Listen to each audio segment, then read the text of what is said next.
nagkakaubusan na umano ng diesel sa ilang pong gas station sa Metro Manila at ilang mga lugar. Sa ilang pong gasolinahan sa Metro Manila, nagpaskil na po ang mga istasyon ng out of stock na karatula dahil wala na umanong supply ng diesel noong weekend. Ganto rin daw ang eksena sa isa pong gas station sa San Jose del Monte, Bulacan.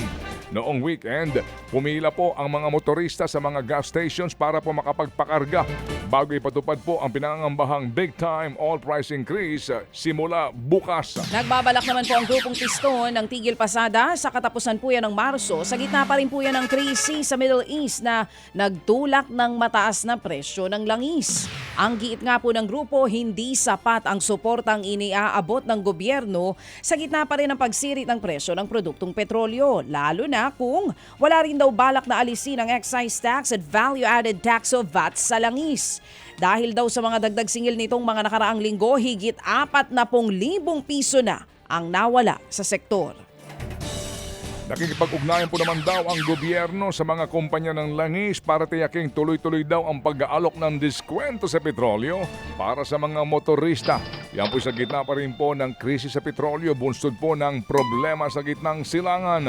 At ayon sa DOE, gusto nilang matiyak na patuloy na makikinabang sa diskwento ang mga PUV drivers, delivery riders at ilang pang mga motorista.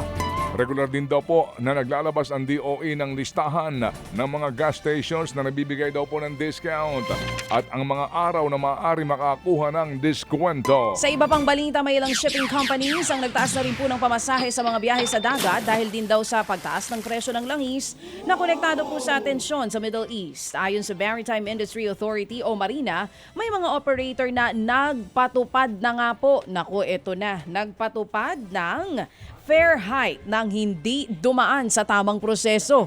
Ipinaalala ng Marina na maaari lamang magtaas ang pamasahe ng hanggang 20% sa panahon ng krisis at kailangang ipabatid muna ito sa publiko.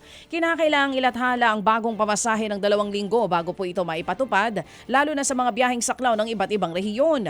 Halimbawa nito ang rutang Batangas-Calapan na magtataas ang pamasahe mula 525 hanggang 600 o 723 pesos simula po yan March 23. Ilang pasahero sa Batangas Port ang nagpahayag ng pag-alala dahil sa pagtaas ng pamasahe sa mga biyahe sa dagat.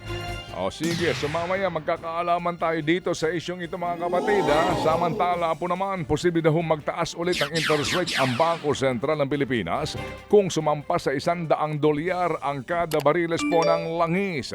Paliwanag po ni BSP Governor Eli Remolona, kung tuluyan pong sisirit ang presyo ng petrolyo, posibleng mapabilis nito lalo na ang inflation o antas ng pagtaas ng halaga po ng bilihin at ito'y lumagpas sa limit ng gobyerno o kanilang target na 4%. Kaya po naman daw, mapipilitan daw ang BSP na magtaas ulit ng interest rates para nga mapigilan ang naturang epekto at maprotektahan daw po ang ating ekonomiya.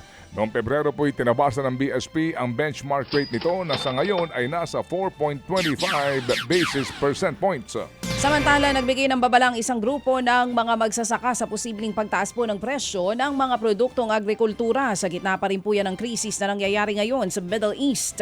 Sa panayam pa rin po ng programang ito, ipinaliwanag ni Federation of Free Farmers Chairman Leonardo Montemayor na malaking bahagi ng patabang ginagamit sa bansa ay iniaangkat mula po sa ibang bansa. Anya, kung tataas ang presyo ng langis at maipit ang supply ng natural gas na sangkap po ng urea fertilizer, magmamahal ang presyo ng fertilizer at mas malaki ang magiging gastos ng mga magsasaka sa pagtatanim. May epekto rin daw ito sa mga mangingisdang gumagamit ng petrolyo sa tuwing nanghuhuli ng isda. Ayon sa grupo, dapat nang isulong ng Pilipinas ang paggawa ng sarili nitong biofertilizer. Alas 6:49 na po ang ating tamang oras ngayon. Production natin. Tulak pa yung organic agriculture production natin. And then yung balanced fertilization strategy para imbis na totally synthetic or petroleum-based inputs, it will be a combination of organic and inorganic fertilizer. So makakatipid po tayo in terms of fertilizer cost. Yan nga po ang tinig ni Leonardo Montemayor, ang chairman ng Federation of Free Farmers. Mga kapatid, para sa iba pang mga balita at impormasyon, sundan niyo po kami sa X, Instagram, Facebook at syempre sa TikTok, True Network PH. Mag-subscribe din po kayo sa aming YouTube channel, True Network. May website din po tayo, truenetwork.ph, at pwede nyo rin po kaming mapanood sa Channel 19 ng aming True FM TV. Lagi pa rin makinig sa radyo dito po sa 105.9 True FM dahil dito, laging true sa'yo, kapatid. Tayo sa totoo, tunay at